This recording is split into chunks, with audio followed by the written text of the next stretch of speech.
करेंगे दोस्तों, तो वैक्यूम करने से पहले इसकी जो चार्जिंग पिन हम लोग निकाले थे इसको अंदर डाल के अच्छे से लगा देंगे।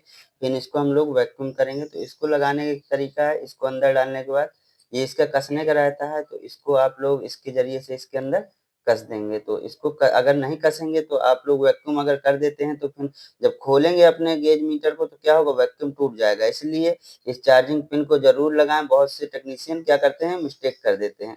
तो चलिए हमने इसको अच्छे से लगा लिया है। अब हम लोग इसका वैक्यूम करेंगे, वैक्यूम करके इसमें गैस चार्जिंग करेंगे। तो चलिए वैक्यूम करने का क्या तरीका है मैं आपको बता देता हूँ।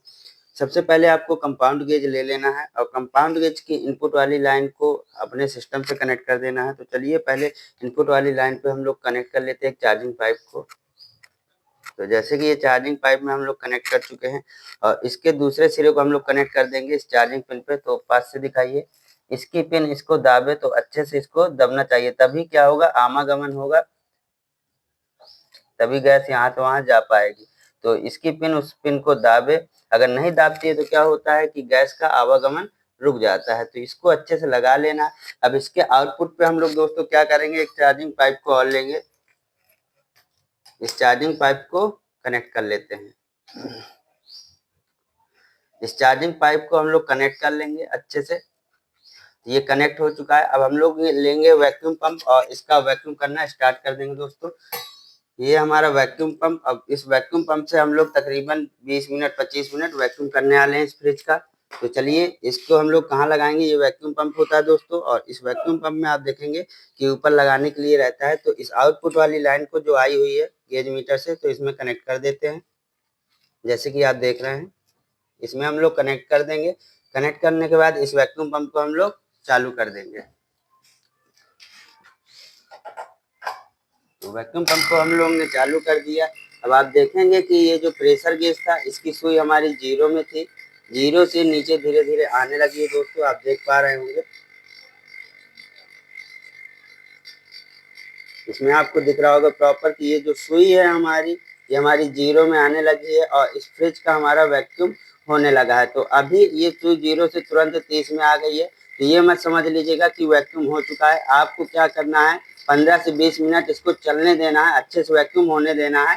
फिर इसके बाद हम लोग इसमें गैस चार्ज करेंगे। तो चलिए हम इसको रख देते हैं और इसका अच्छे से वैक्यूम होने देते हैं दोस्तों 15 से 20 मिनट। आप देखेंगे ये हमारा वैक्यूम पंप है और वैक्यूम पंप से हम लोग वैक्यूम इसलिए करते हैं कि जो इसके अंदर ऑयल वगैरह हो तो उसका जो भी नमी हो तो वो सब बाहर खींच के फेंक देता है हवा नमी को। यहाँ से ये देखिए, यहाँ से हवा और नमी को ये बाहर कर देता है। तो अब हम लोग यहाँ पे 15 से 20 मिनट वैक्यूम होने देंगे, फिर इसके बाद इसकी आगे की प्रक्रिया को बताएंगे।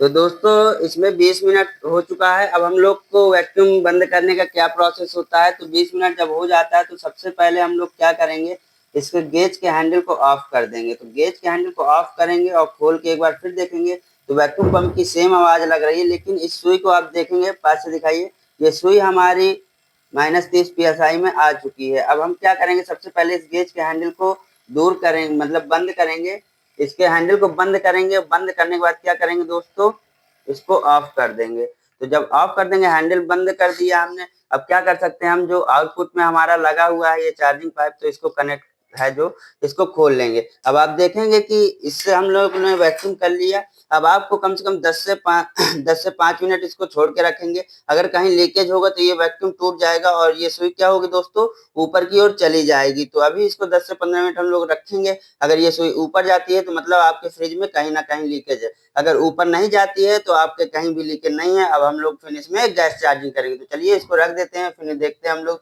10 मिनट बाद और फिर इसमें गैस चार्जिंग करते हैं। तो दोस्तों आप देख सकते हैं 10 मिनट हमने वेट किया है और पास से देखिए ये सुई हमारी जहाँ पे थी वहीं की वहीं है, मतलब हमारा कहीं भी लीकेज नहीं है। अब हम लोग इसमें गैस चार्ज करेंगे। तो गैस चार्जिंग का नियम क्या, अभी हैंडल हमारा बंद था, ये जो वैक्यूम पंप से निकला था। अब हम लोग देखेंगे इसमें कौन सी गैस है। तो फ्रिज में आप देख सकते हैं यहाँ पे R600 गैस लिखी हुई है और इसके कंप्रेसर में भी आप यहाँ पे देखेंगे कि R600 गैस लिखी हुई है। तो इसमें हम लोग देखेंगे कि R600 गैस लिखी है। अब हम लोग इसमें चार्ज करने वाले हैं R600 गैस। तो आप देखेंगे कि ये हमारी R600 गैस है, ये R600 गैस का कैन है। तो इस कैन पे हम लोग क्या करेंगे, इसके ऊपर नॉब लगा के गैस चार्जिंग करेंगे। तो इस सिलेंडर को खोल लेंगे, इसके ऊपर नॉब कैसे लगाते हैं दोस्तों उसको भी मैं आपको दिखा देता हूँ। तो दोस्तों इसकी नॉब को हम लोग लगा लेंगे सिलेंडर के ऊपर। ये हमारा कैन है R600 गैस का, आप देख सकते हैं R600 गैस का गोदरेज का कैन है। इसको हम लोग क्या करेंगे, इसके ऊपर कस लेंगे। और कभी भी आपको गैस चार्जिंग करना सिलेंडर को उल्टा करके करेंगे, ताकि इसमें जो गैस जाए वो लिक्विड के रूप में जाए। अभी इसका वैक्यूम है, तो वैक्यूम में आपको फ्रिज को नहीं चलाना है, पहले आपको 30 से 40 psi गैस को डाल देना है। तो चलिए अब जो आउटपुट वैक्यूम का निकला था इसमें हम लोग कनेक्ट कर देंगे।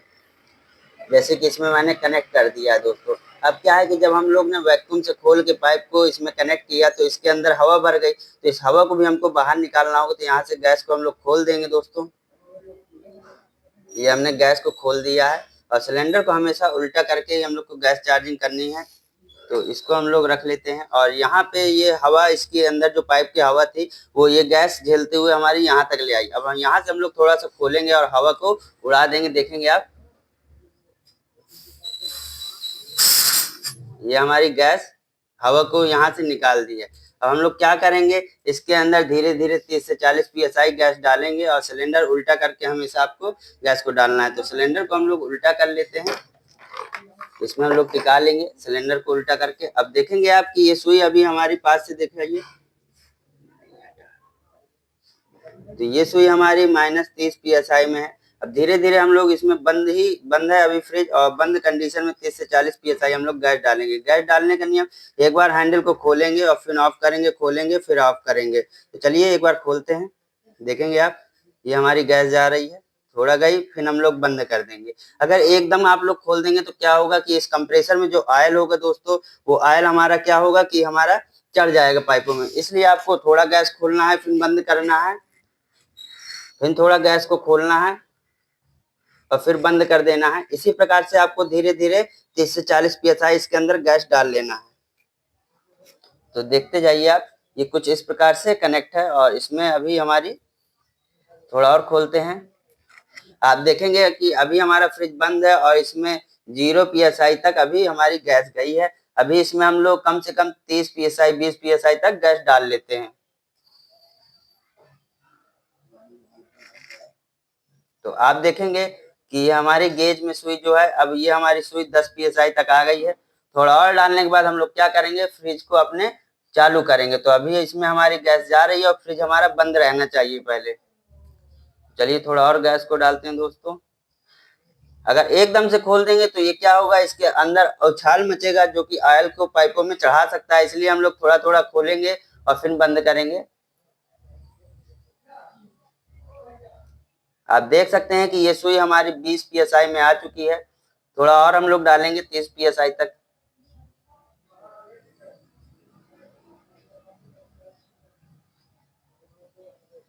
आप देख सकते हैं कि इसमें हमारी सुई 30 से थोड़ा नीचे हल्का और डाल देते हैं, और फिर हम लोग करेंगे फ्रिज को चालू।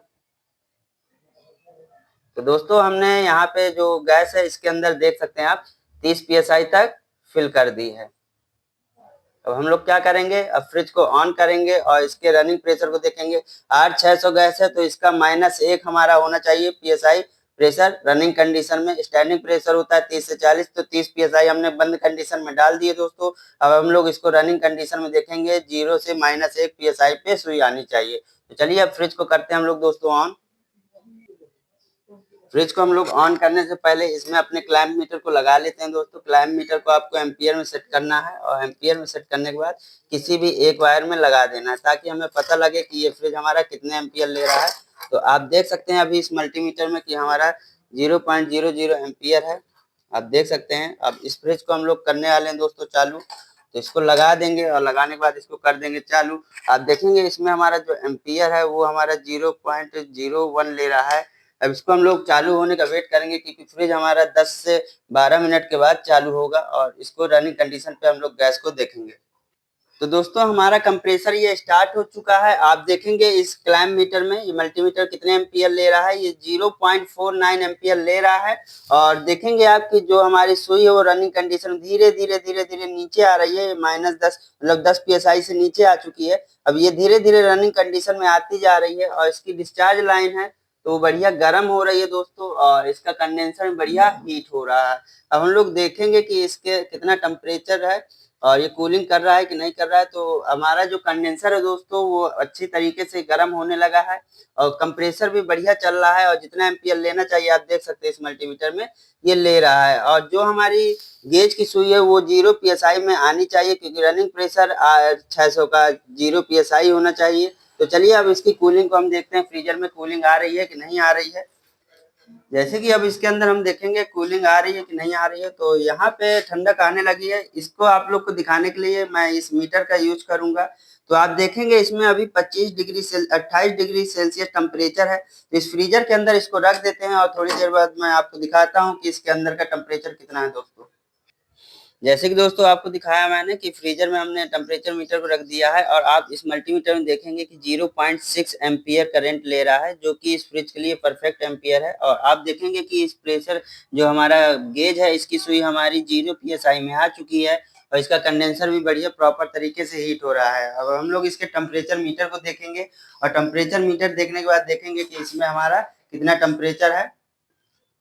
तो दोस्तों अब हम लोग इसके टेम्परेचर मीटर को देखेंगे कि इसके अंदर का टेम्परेचर कितना है। तो चलिए इस टेम्परेचर मीटर को निकाल के देखते हैं।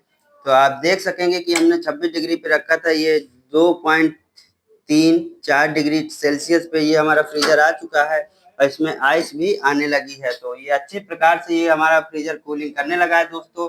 इसी प्रकार से आप लोग को भी गैस चार्जिंग करना होगा। ये देखिए मैं आपको दिखा सकता हूँ, ये देखिए ये बर्फ आ रहा है और एकदम बढ़िया परफेक्ट तरीके से ये फ्रिज कूलिंग कर रहा है। तो